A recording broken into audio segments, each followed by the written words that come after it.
Kelompok kriminal bersenjata KKB Papua berulah lagi.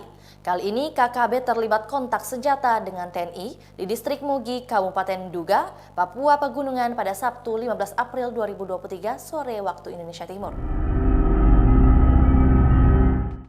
Alhasil, Pratu Miftahul Arifin tewas dalam penyerangan tersebut. Disebutkan terjatuh ke jurang dengan kedalaman 15 meter usai baku tembak. Terkait hal itu, Panglima TNI Laksamana Yudo Margono angkat bicara. Ia menyebut memastikan akan ada strategi dan operasi lanjutan untuk penyelamatan pilot Susi Air tersebut.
Itulah tadi berita hot news kita pada hari ini. Saksikan berita hot news lainnya hanya di kanal YouTube dan Facebook Tribun Timur.